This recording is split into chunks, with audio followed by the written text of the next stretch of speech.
ozgina vaqtim bor ekan, fursatdan foydalanib sizlarga studentligimda bo'lgan ajoyib voqealardan bittasini aytib bermoqchiman. Bu voqea Muso alayhissalom bilan va yana $100 rasm bor odam bor-ku, Benjamin Franklin bilan bog'liq. Men 1998-yil o'qishga kirib 2002-yil bitirganman-da. O'sha yillar davomida bizni majburiy obuna qilishardi.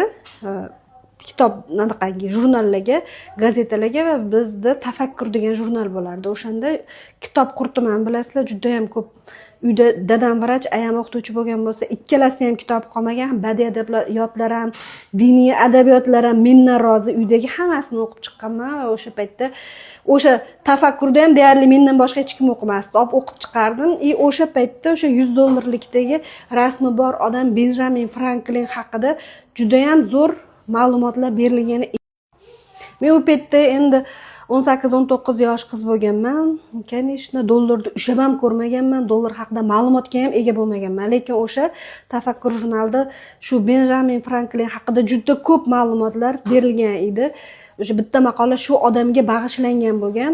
U dollarda $100 rasmini qo'yilishiga nima sabablar bo'lganligi haqida yozilgan va u odamning shaxsiga juda ham zo'r ta'riflar berilgan edi. O'qib rosa ham ko'p narsa olganman shundan.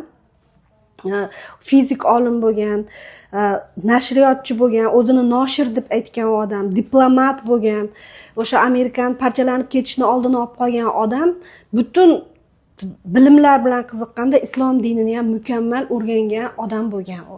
O'sha o'zini kundaliklarida bitta Muso alayhissalom haqidagi rivoyatni shu odamni kundaligidan o'qiganman, menga juda ham zo'r ta'sir. O'sha kundaliklarida yozilishicha, qaranglar. Muso alayhissalom bir kun ko'chaga chiqib tursa, ular sahroda yashashadi-ku, sahroda yashashadi.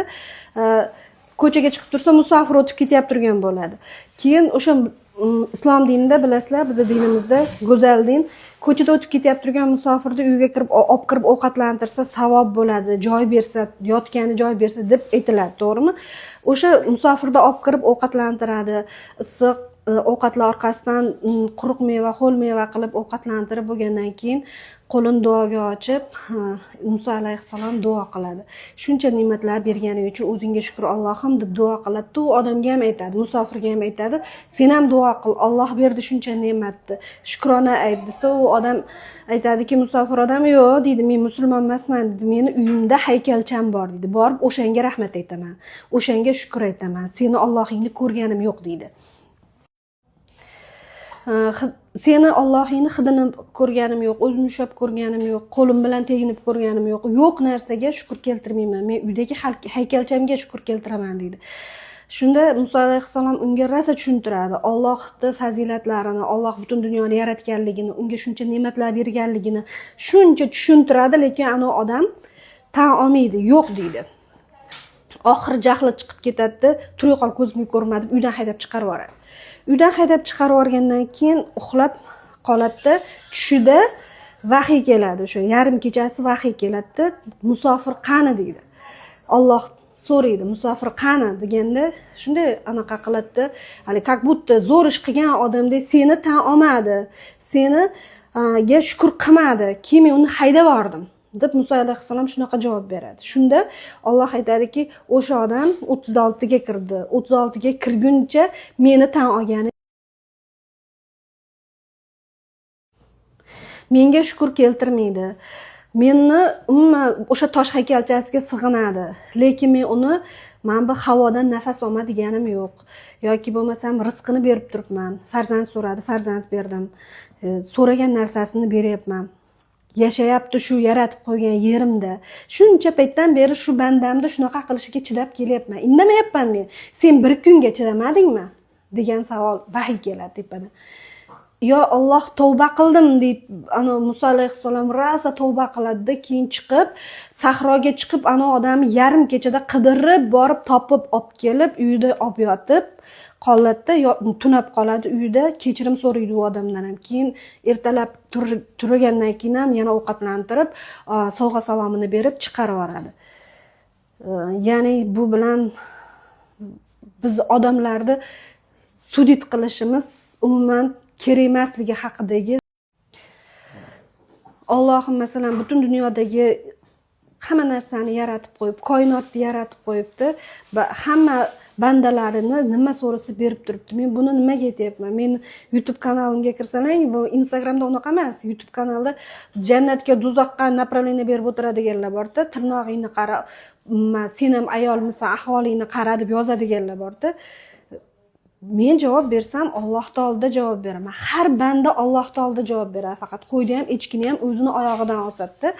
Bizni odamlar muhokama qilishga haqqimiz yo'q. Masalan, men o'zim birovni muhokama qilmayman umumanda. Meni muhokama qiladiganlarga umuman kulgim qilsaydi, menga ta'sir ham qilmaydi u. Вообще, nima deydi?